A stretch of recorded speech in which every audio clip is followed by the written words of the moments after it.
Hello दोस्तों, आज हम सुनेंगे मुंशी प्रेमचंद की कहानी प्रायश्चित। बहुत ही अच्छी कहानी है, इसे पूरा एंड तक जरूर सुनना। कहानी अच्छी लगे तो प्लीज़ इसे एक लाइक और हमारे चैनल को सब्सक्राइब जरूर कर लेना, जिससे कि ऐसी ही मनोहर कहानियाँ आप लोगों को मिलती रहें। चलिए बढ़ते हैं कहानी की तरफ। दफ्तर में ज़रा देर से आना अफसरों की शान है।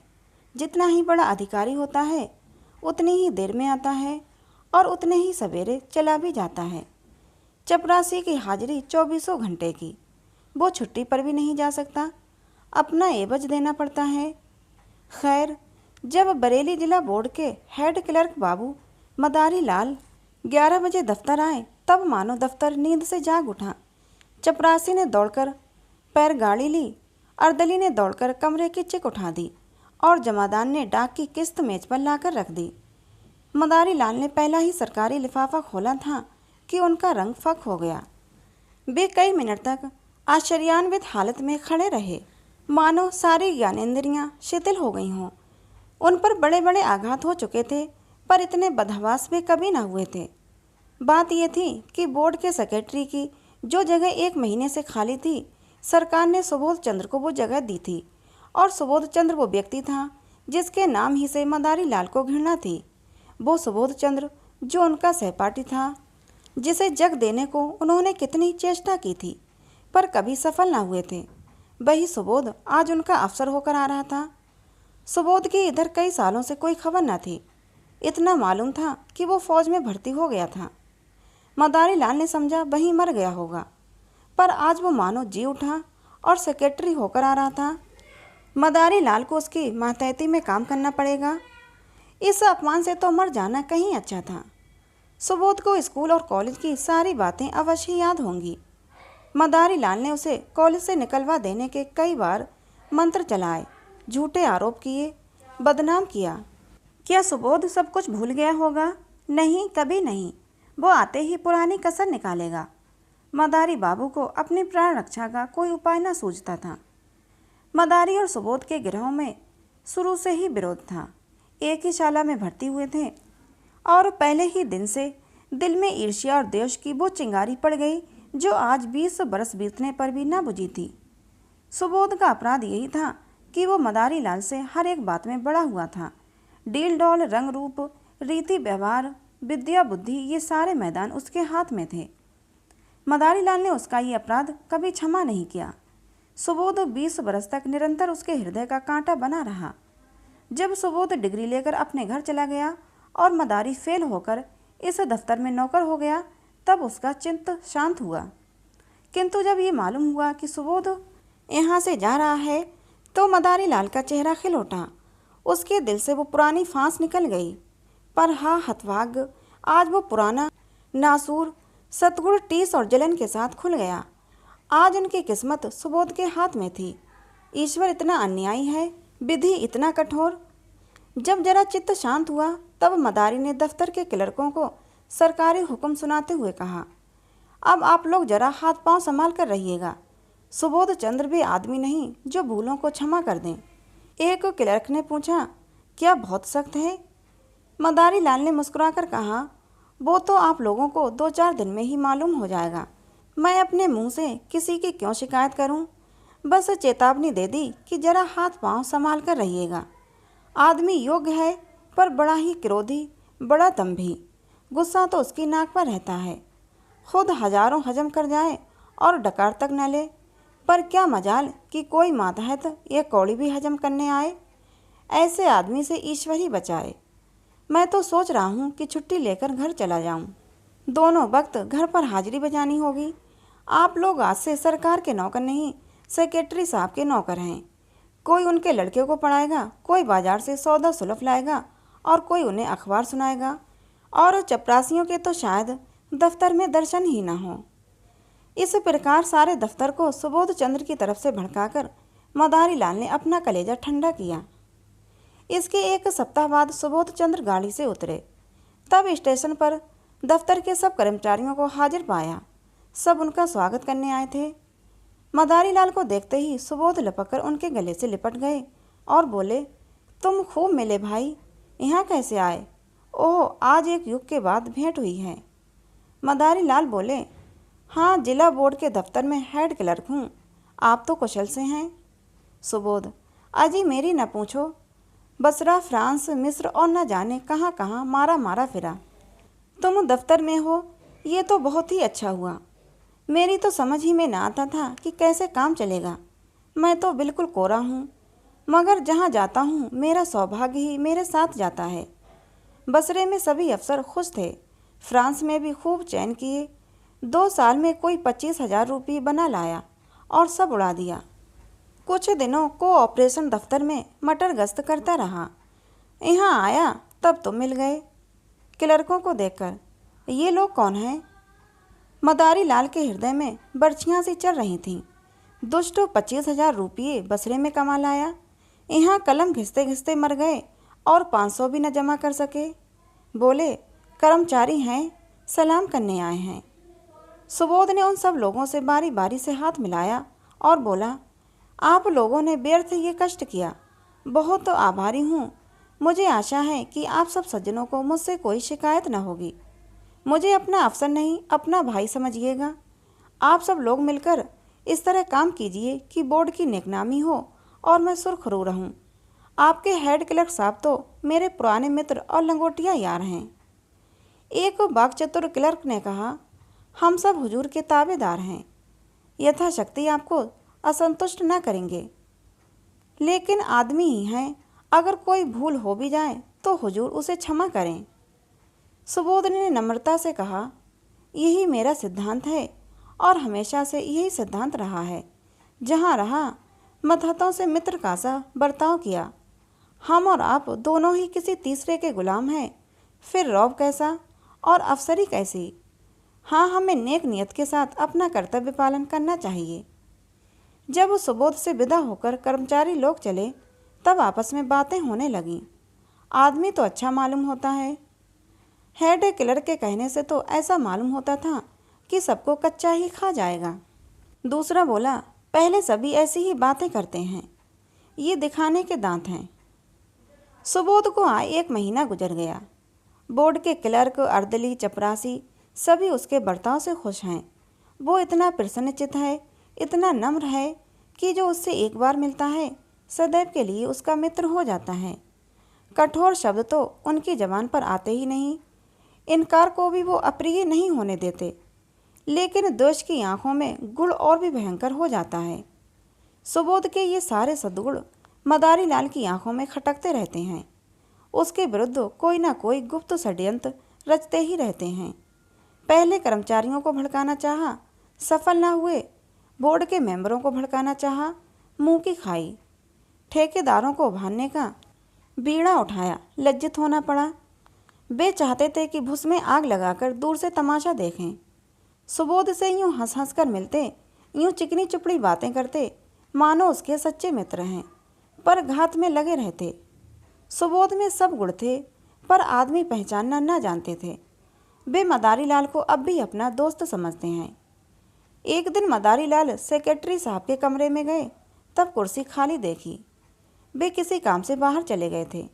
उनकी मेज पर 5,000 के नोट पुलिंदों में बंधे हुए रखे थे।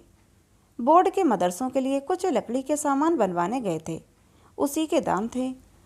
ठेकेदार वसूली के लिए बुलाया गया था। आज ही सेक्रेटरी साहब ने चेक भेजकर खजाने से रुपये मंगवाए थे। मदारी लाल ने बरामदे में झांक कर देखा, सुबोध का कहीं पता नहीं था। उनकी नीयत बदल गई। ईर्ष्या में लोभ का सम्मिश्रण हो गया। कांपते हुए हाथों से पुलिंदे उठाए, पतलून की दोनों जेबों में भरकर तुरंत कमरे से निकल गए और चपरासी को पुकार कर बोले, बाबूजी भीतर हैं। चपरासी आज ठेकेदार से कुछ वसूल करने की खुशी में फूला हुआ था। सामने वाले तमोली की दुकान से आकर बोला, जी नहीं, कचहरी में किसी से बातें कर रहे हैं, अभी अभी तो गए हैं। मदारी लाल ने दफ्तर में आकर एक क्लर्क से कहा, ये मिसिल ले जाकर सेक्रेटरी साहब को दिखाओ। क्लर्क मिसिल लेकर चला। जरा देर में लौटकर बोला, सेक्रेटरी साहब कमरे में ना थे, फाइल मेज पर रख आया हूँ। मदारी लाल ने मुंह सिकोड़ कर कहा, कमरा छोड़कर कहाँ चले गए? किसी दिन धोखा उठाएंगे। क्लर्क ने कहा, उनके कमरे में दफ्तर वालों के सिवा और जाता ही कौन है? मदारी लाल ने तीव्र स्वर में कहा, वो क्या दफ्तर वाले सबके सब देवता हैं? कब वो किसकी नीयत बदल जाए कोई नहीं कह सकता। मैंने छोटी छोटी रकमों पर अच्छे अच्छों की नीयतें खराब होते देखा है। इस वक्त हम सभी सा हैं, लेकिन अवसर पाकर शायद ही कोई चूके। मनुष्य की यही प्रकृति है। आप जाकर उनके कमरे के दोनों दरवाजे बंद कर दीजिए। क्लर्क ने टाल कर कहा, चपरासी तो दरवाजे पर बैठा ही हुआ है। मदारी लाल ने झुंझलाकर कहा, आपसे जो मैं कहता हूँ वो कीजिए। कहने लगे, चपरासी बैठा हुआ है। चपरासी कोई ऋषि है, मुनि है? चपरासी ही कुछ उड़ा दे तो आप उसका क्या कर लेंगे? जमानत भी है तो 300 की। यहाँ एक एक कागज लाखों का है। ये कहकर मदारी लाल खुद से उठे और दफ्तर के द्वार दोनों तरफ से बंद कर दिए। जब चित्त शांत हुआ तब नोटों के पुलिंदे जेब से निकालकर एक अलमारी में कागजों के पीछे छिपाकर रख दिए और आकर अपने काम में व्यस्त हो गए। सुबोध चंद्र कोई घंटे भर में लौटे तब उनके कमरे के द्वार बंद थे। दफ्तर में आकर मुस्कुराते हुए बोले, मेरा कमरा किसने बंद कर दिया? भाई, क्या मेरी बेदखली हो गई? मदारी लाल ने खड़े होकर मृदु तिरस्कार दिखाते हुए कहा, साहब, गुस्ताखी माफ़ हो। आप जब कभी बाहर जाएं, चाहे एक ही मिनट के लिए क्यों ना हो, तब दरवाज़ा बंद कर दिया करें। आपकी मेज पर रुपये, पैसे और सरकारी कागज पत्र बिखरे पड़े रहते हैं। न जाने किस वक्त किसकी नीयत बदल जाए। मैंने अभी सुना कि आप कहीं गए हैं, तब दरवाजे बंद कर दिए। सुबोध चंद्र द्वार खोलकर कमरे में गए और सिगार पीने लगे।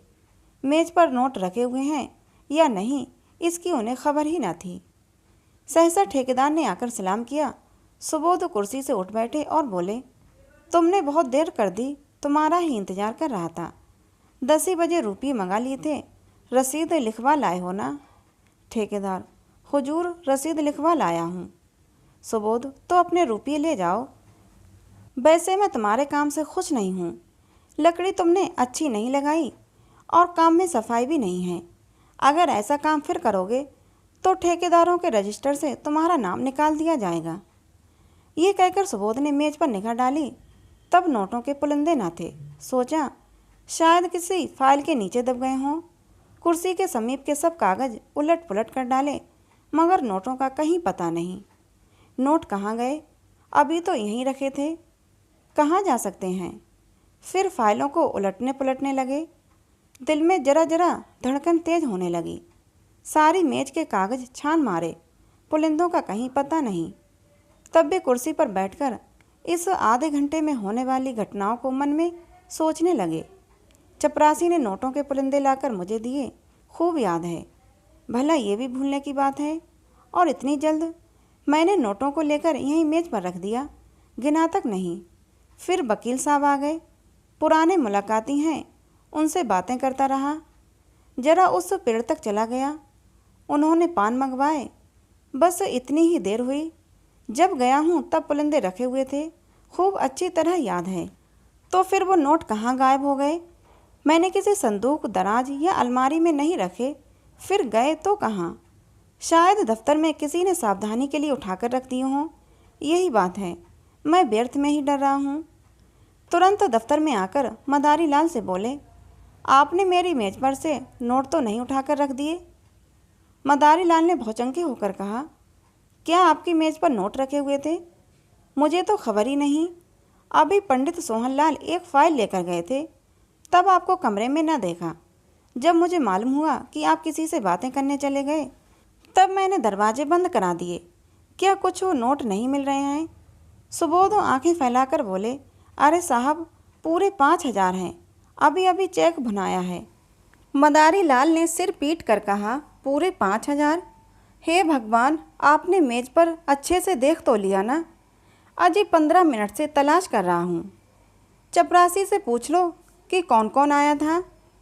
आइए जरा आप लोग भी तलाश कीजिए, मेरे तो होश उड़े हुए हैं।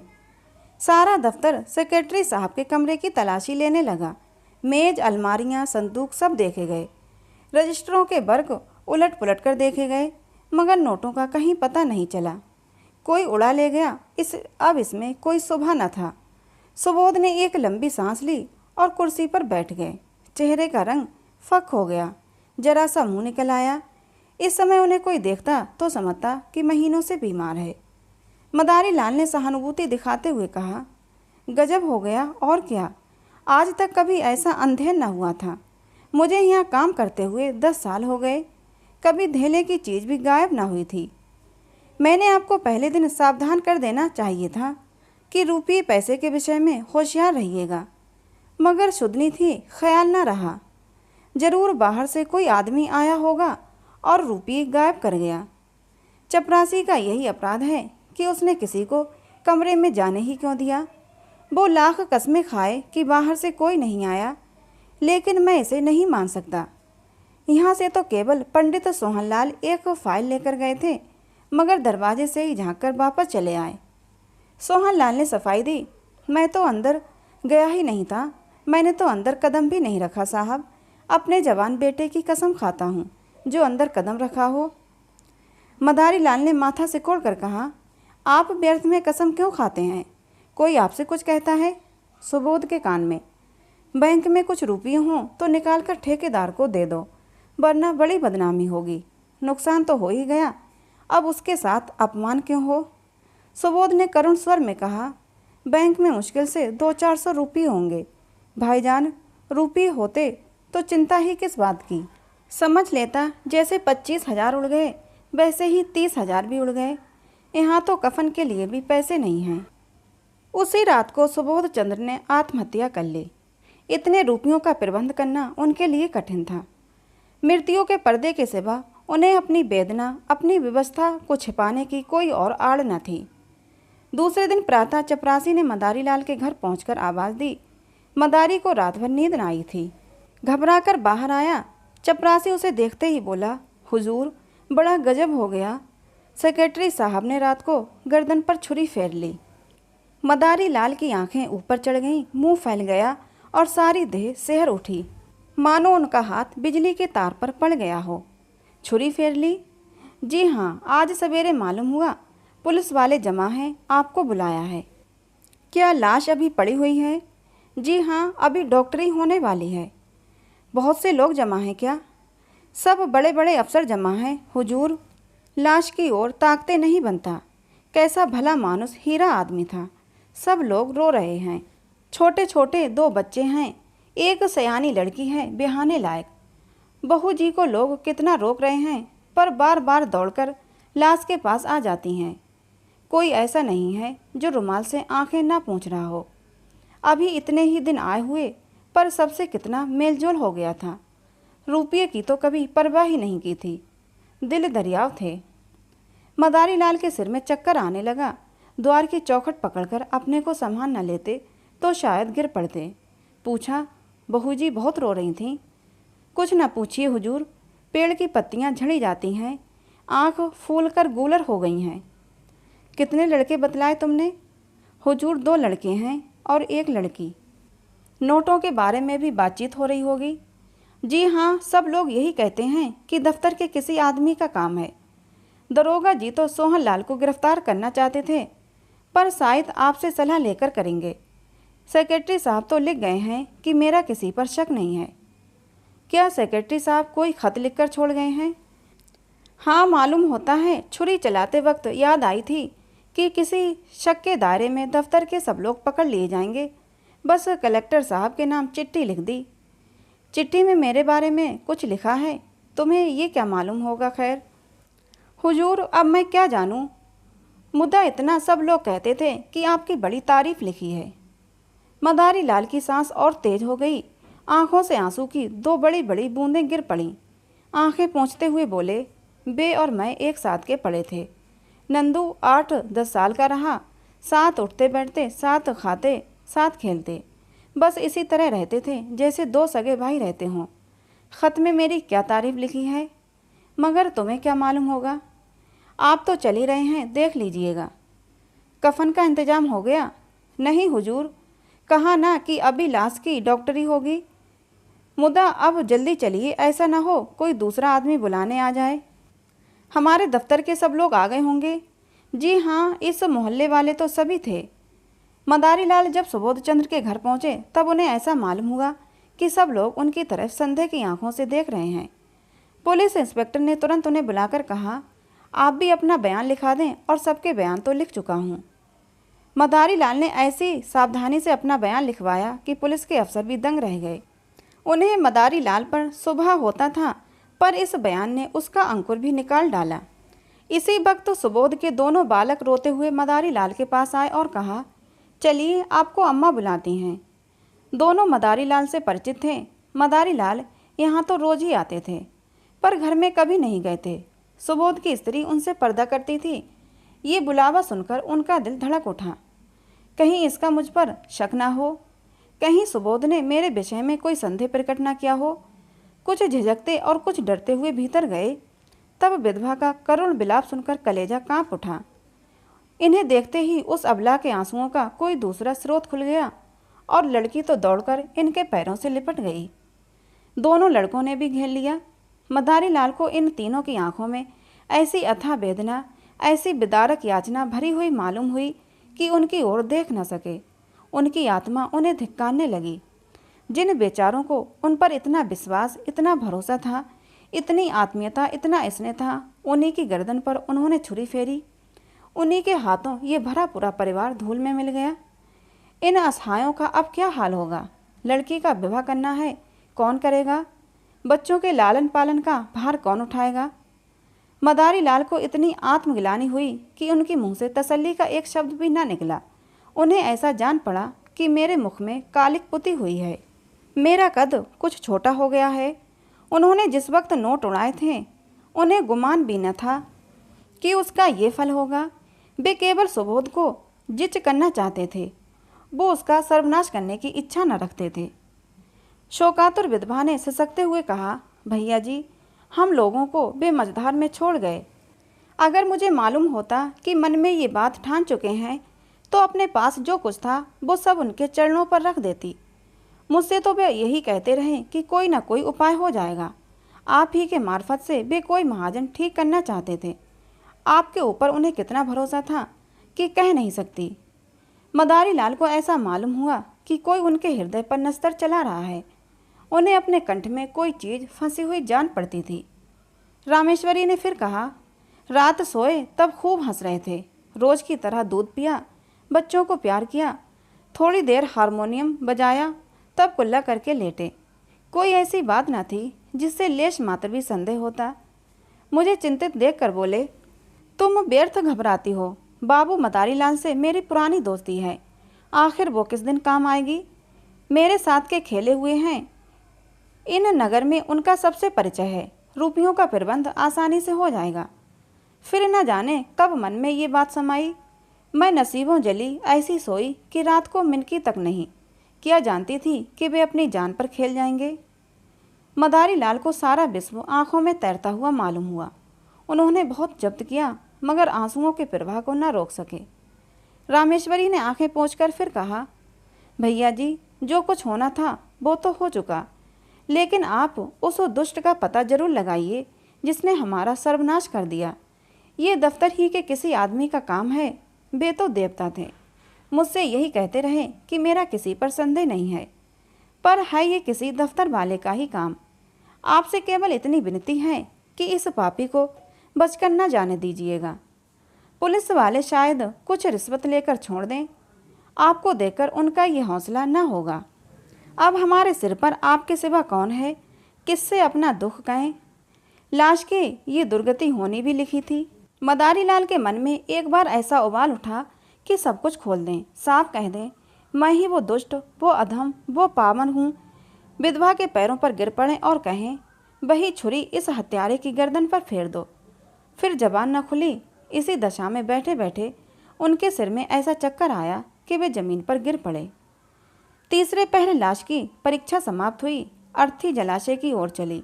सारा दफ्तर, सारे हुक्काम और हजारों आदमी साथ थे।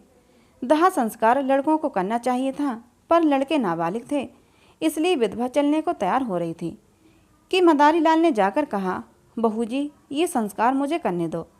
तुम क्रिया पर बैठ जाओगी तो बच्चों को कौन संभालेगा? सुबोध मेरे भाई थे, जिंदगी में उनके साथ कुछ सलूक न कर सका। अब जिंदगी के बाद मुझे दोस्ती का कुछ हक अदा कर लेने दो। आखिर मेरा भी तो उन पर कुछ हक था। रामेश्वरी ने रोकर कहा, आपको भगवान ने बड़ा उदार हृदय दिया है भैया जी, नहीं तो मरने पर कौन किसको पूछता है। दफ्तर के और लोग जो आधी आधी रात तक हाथ बांधे खड़े रहते थे, झूठी बात पूछने भी ना आए कि जरा ढांढस होता। मदारी लाल ने दाह संस्कार किया। 13 दिन तक क्रिया पर बैठे रहे। 13वें दिन पिंडदान हुआ। ब्राह्मणों ने भोजन किया, भिखारियों को अन्नदान दिया गया, मित्रों की दावत हुई और ये सब कुछ मदारी लाल ने अपने खर्च से किया। रामेश्वरी ने बहुत कहा कि आपने जितना किया उतना ही बहुत है, अब मैं आपको और जेरवार नहीं करना चाहती। दोस्ती का हक इससे ज़्यादा और कोई क्या अदा करेगा। मगर मदारी लाल ने एक ना सुनी। सारे शहर में उनके यश की धूम मच गई। मित्र हो तो ऐसा। 16वें दिन विधवा ने मदारी लाल से कहा, भैया जी, आपने हमारे साथ जो उपकार और अनुग्रह किए हैं उनसे हम मरते दम तक भी उऋण नहीं हो सकते। आपने हमारी पीठ पर हाथ न रखा होता तो न जाने हमारी क्या गति होती। कहीं रुक की भी छां तो नहीं थी। अब हमें घर जाने दीजिए। वहाँ देहात में खर्च भी कुछ कम होगा और कुछ खेती बाड़ी का सिलसिला भी कर लूँगी। किसी न किसी तरह विपत्ति के दिन कट ही जाएंगे। इसी तरह हमारे ऊपर दया रखिएगा। मदारी लाल ने पूछा, घर पर कितनी जायदाद है। रामेश्वरी, जायदाद क्या है, एक कच्चा मकान है और 10-12 बीघे की काश्तकारी है। पक्का मकान बनवाना शुरू किया था मगर रुपये पूरे न पड़े, अभी अधूरा पड़ा हुआ है। 10-12 हज़ार खर्च हो गए और अभी छत पड़ने की नौबत नहीं आई। मदारी लाल, कुछ रुपये बैंक में जमा हैं या बस खेती का ही सहारा है। विधवा, जमा तो एक पाई भी नहीं है भैया जी, उनके हाथ में रुपये रहने ही नहीं पाते थे, बस वही खेती का सहारा है। मदारी लाल, तो उन्हें खेतों में इतनी पैदावार हो जाएगी कि लगान भी अदा हो जाए और तुम लोगों की गुजर बसर भी हो। रामेश्वरी, और कर ही क्या सकते हैं भैया जी, किसी न किसी तरह जिंदगी तो काटनी है। बच्चे न होते तो मैं जहर खा लेती। मदारी लाल, और अभी बेटी का विवाह भी तो करना है। विधवा, उसके विवाह की अब कोई चिंता नहीं, किसानों में ऐसे बहुत से मिल जाएंगे जो बिना कुछ लिए दिए विवाह कर लेंगे। मदारी लाल ने एक क्षण सोच कर कहा, अगर मैं कुछ सलाह दूं तो उसे मानेंगी आप। रामेश्वरी, भैया जी, आपकी सलाह ना मानूंगी तो किसकी सलाह मानूंगी, और दूसरा है ही कौन। मदारी लाल, तो आप अपने घर जाने के बदले मेरे घर चलिए। जैसे मेरे बाल बच्चे रहेंगे वैसे ही आपके भी रहेंगे। आपको कष्ट ना होगा। ईश्वर ने चाहा तो कन्या का विवाह भी किसी अच्छे कुल में हो जाएगा। विधवा की आंखें सजल हो गईं। मगर भैया जी सोचिए। मदारी लाल ने बात काट कर कहा, मैं कुछ न सोचूंगा और न कोई उज्र सुनूंगा। क्या 2 भाइयों के परिवार एक साथ नहीं रहते। सुबोध को मैं अपना भाई समझता था और हमेशा समझूंगा। विधवा का कोई उज्र न सुना गया। मदारी लाल सबको अपने साथ ले गए और आज 10 साल से उनका पालन कर रहे हैं। दोनों बच्चे कॉलेज में पढ़ रहे हैं और कन्या का एक अच्छे कुल में विवाह हो गया है। मदारी लाल और उनकी स्त्री तन मन से रामेश्वरी की सेवा करते हैं और उनके इशारों पर चलते हैं। मदारी लाल सेवा से अपने पाप का प्रायश्चित कर रहे हैं। तो दोस्तों, ये मुंशी प्रेमचंद द्वारा लिखी कहानी थी जिसका नाम था प्रायश्चित। ये कहानी आपको कैसी लगी कमेंट बॉक्स में ज़रूर बताना। कहानी को एक लाइक और चैनल को सब्सक्राइब जरूर कर लेना, जिससे कि ऐसी ही कहानियाँ आप लोगों को मिलती रहें। मिलते हैं अगली किसी नई कहानी के साथ।